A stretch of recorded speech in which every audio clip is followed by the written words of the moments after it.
This is Venkat for Venkafin.com. இன்னும் கொஞ்சம் வெளியில் வந்திருந்தேன் so I thought I will express this intro முடிச்சலாம். This is Venkat. உங்களுக்கு health insurance, pure term insurance, early retirement plan எதில் investment பார்த்தீங்கன்னா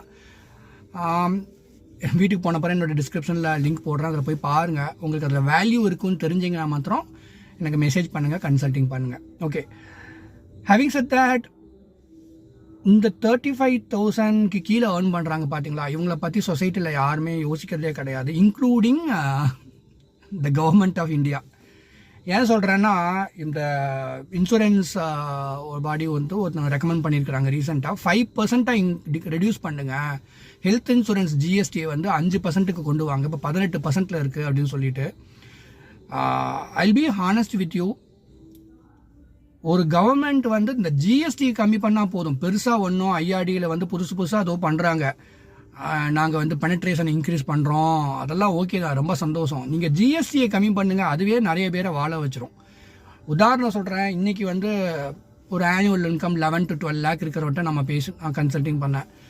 அவருக்கே அவருடைய யங் ஃபேமிலிக்கு அந்த ஜிஎஸ்டியோட இம்பாக்ட் பெருசாக தெரியாது. ஒரு சம்வேர் அரௌண்ட் 20,000 to 30,000 ப்ரீமியம் வருமா ஹெல்த் இன்சூரன்ஸ் பொறுத்த வரைக்கும். நான் சொல்கிறேன் ஒரு பேசிக்காக ஒரு 10, 15, 20 lakh கவருக்கு. ஆனால் அம்மா அப்பாவுக்கு 5 லட்சம் 10 லட்சத்துக்கு எடுக்கும் போது ஆல்ரெடி ஒரு 30,000-45,000 கிராஸ் பண்ணும் போது அது கூட நீங்கள் 18% ஜிஎஸ்டியை போட்டு பாருங்கள். And it is the higher side. 30-40 முடிய மாட்டேங்குது. ஒரு சில பேர் ரொம்ப வயசானவங்கன்னா இட் இஸ் கிராசிங் 50-60s மாதிரி போகுது. ஸோ எல்லாத்துக்குமே ஒரு 12 lakh ஆனுவல் இன்கம் வாங்குறவங்களுமே அம்மா அப்பாவுக்கு ஹெல்த் இன்சூரன்ஸ் புதுசாக வாங்கணும்னு நானும் சரி, மெயின்டைன் பண்ணணும்னு நானும் சரி, this GST of 18% is certainly an impact. Government இப்படி பண்ணலாம். அதாவது ஒரு 50 வயசுக்கு மேலே நீங்கள் ஹெல்த் இன்சூரன்ஸ் நீங்கள் 18% ஜிஎஸ்டியை வச்சுக்கோங்க. உங்களால் 5%லாம் ஜிஎஸ்டி கம்மி பண்ணவே மாட்டீங்க. இந்த கவர்மெண்ட் பண்ணாதுன்னு எனக்கு நல்லாவே தெரியும். அதை 20% வேணால் ஆக்குவாங்க. கொஞ்சம் இறங்கி வரலாம். அதாவது ஒரு பாலிசி வச்சுட்டு இருக்காங்க, 50 வயசுக்கு மேலே இருக்கவங்களுக்கு ஜிஎஸ்டி 5% கம்மி பண்ணலாம். ஏன்னா வயசாகும் போது தான் ப்ரீமியம் ஜாஸ்தி ஆகுது. அதை ஜிஎஸ்டி கம்மி பண்ணி கொஞ்சம் சரி கட்டுற மாதிரி கொஞ்சம் பேலன்ஸ் பண்ணிக்கலாம். எனக்கு தெரிஞ்ச ஒரு பையன் தஞ்சாவூர் திருவாரூர் சைடுன்னு நினைக்கிறேன். It's a very nice human being. அவங்க அப்பா அம்மாவுக்கு ஹெல்த் இன்சூரன்ஸ் திடீர்னு அந்த ஒரு particular health insurance company premium increase பண்ணிட்டாங்க. அவர் 40,000 ரேஞ்சில் ஏர்ன் பண்ணுறாருங்கும் போது, ஒய்ஃபும் ஒர்க் பண்ணலாங்கும் போது, அந்த அவருக்கு ஹெல்த் இன்சூரன்ஸோட வேல்யூ தெரியுது. அதை ரினியூவல் பண்ணணும்னு நினைக்கிறாரு. ஆனால் he is not able to do it. அது எனக்கு ரொம்பவே கஷ்டமாக இருந்துச்சு. I care for these kind of people. அதே மாதிரி பாருங்களேன், நேற்று ரேண்டம் கால் ஒருத்தர், எதுக்கு இந்த ஹெல்த் இன்சூரன்ஸ் கன்சல்டிங்.in வெப்சைட் தனியாக ஆரம்பிச்சேன்னா, நம்ம யாரையும் போய் தொந்தரவு பண்ண வேண்டாம். என்னோட needs are very very small. ஏதோ ஒருத்தங்க 2 பேர் கன்சல்டிங் பண்ணால் நான் 2 பேர் கன்சல்டிங் பண்ணால் அன்றைக்கி ரொம்ப சந்தோஷமாயிருவேன். நான் ஒருத்தன் கன்சல்டிங் பண்ணால் போதுன்னு விட்டுருவேன். ஒருத்தர் மேல் பண்ணலையா ரொம்ப சந்தோஷம், அதோட ரொம்ப சந்தோஷம். யாரும் ரேண்டமாக கால் பண்ணி என் 10 நிமிஷத்தில் கன்சியூம் பண்ண வேண்டாம் தான் வெப்சைட் பண்ணேன். இவர் கால் பண்ணுறாரு, 10 நிமிஷம் பேசுகிறாரு, அப்புறம் he is not proceeding with consulting.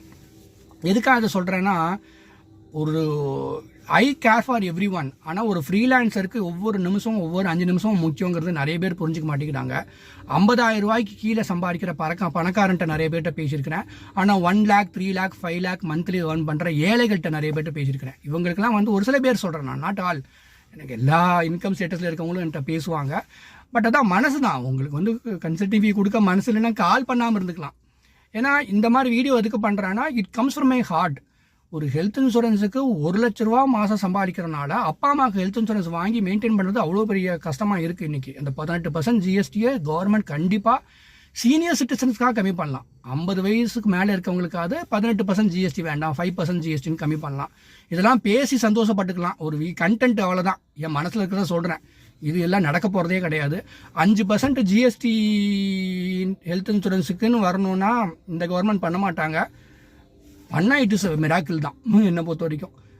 அதாவது பாமரன் வரைக்கும் ஒரு நான்லாம் ரொம்ப சொசைட்டியில் பாட்டம் ஆஃப் த பிரமிட்டை நிறைய பேர்கிட்ட பேசியிருக்கேங்க. அதனால தான் நான் இதை எக்ஸ்பிரஸ் பண்ணுறேன். எனிவே, உங்களுக்கு ஒரு ஜென்யூனான கன்சல்டிங் வேணால் மெசேஜ் பண்ணுங்கள். தேங்க்யூ. இது என்னத்தை எக்ஸ்பிரஸ் பண்ண போகிறோம், ஒரு சோகத்தை எக்ஸ்பிரஸ் பண்ணிக்கிறேன், அவ்வளோதான். நல்லா ஏர்ன் பண்ணுறவங்களே பெரியவங்களுக்கு ஹெல்த் இன்சூரன்ஸ் மெயின்டைன் பண்ணுறது கஷ்டமாக இருக்குன்னு சொல்கிறோம். எல்லாமே இருக்கக்கூடாது, என்ன பண்ணுறது. Thank you so much. நல்லா இருங்க. Good luck to you.